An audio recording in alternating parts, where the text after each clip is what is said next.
I'm Steve Walker and I'm Director of Children and Families for Leeds City Council. I was involved as one of the reference group and working party that developed the guide as a representative of the Association of Directors for Children's Services, but also because in Leeds we've placed a particular emphasis, as indeed of many local authorities, in making sure that we're involving families and that we take an approach which we would call relational practice, where we work with families rather than do things for them or to them. And I think that the guide is an excellent example of how you would take this forward in practice in what is a very complex and stressful area. Families are one of the most underutilised resources that we actually have in this country. Despite the fact that the Children Act 1989 is really clear that the fundamental principle is we should be supporting children to remain within their families wherever possible, and that the research is clear that where we can safely and appropriately keep children within their birth family, and by that I mean either with birth parents or within the extended family and kinship network, the outcomes are better. So therefore, getting viability assessments, or as we would prefer to call them in the guidance, initial family and friends assessments right is absolutely critical. The reason that the guide was developed was because although this is a really complex area and very often social workers are being asked to complete assessments within a really tight timescale, there was no guidance. So the idea was to develop some guidance that actually would assist social workers when having to undertake an initial family and friends assessment. So if you think about the context in which you'll be doing an initial family and friends assessment, there has been a realisation or a concern that a child cannot remain with their birth parent or parents. In a situation where we're considering the need to remove a child from the birth families and we're involved in court proceedings, one of the key challenges is identifying those members of the child's extended family who might come forward to be considered for an initial family and friends assessment. The way that we have dealt with that in Leeds, as indeed many authorities have, is to use family group conferencing as a way of getting the family together, to understand the issues and to come up with a plan which is developed and owned by the family to deal with the situation. It's important, I think, to say family group conferencing are not an informal meeting. It is a process whereby we have a family group conference coordinator who will help to identify family members who could be considered,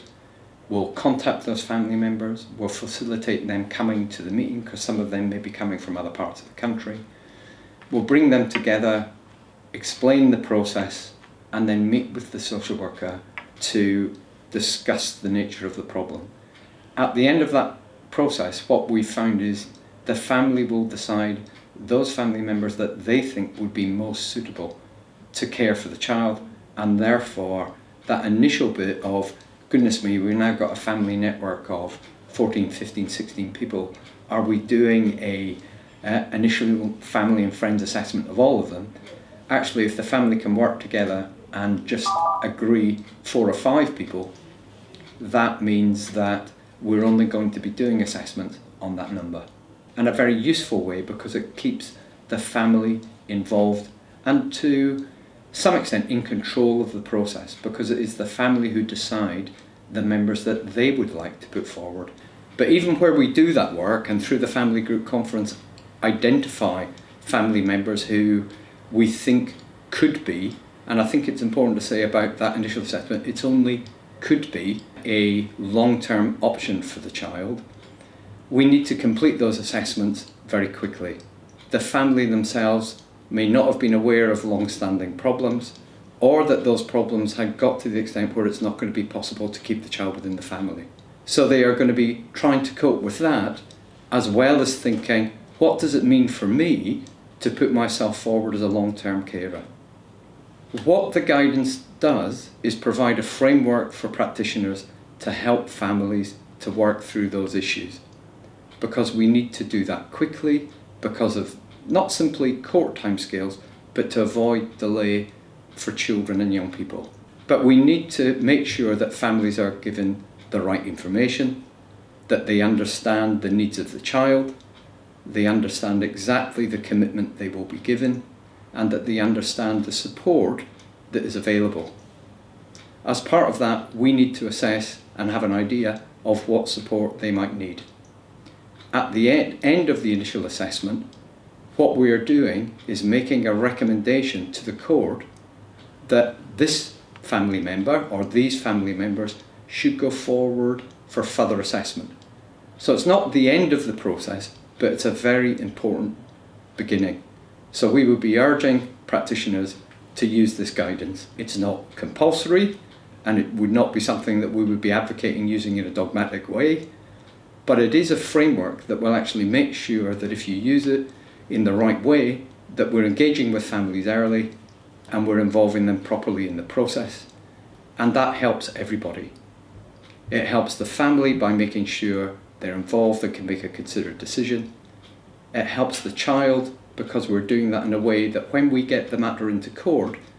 the court has enough information to make a decision as to whether or not they want to proceed with further assessment. If we don't do that,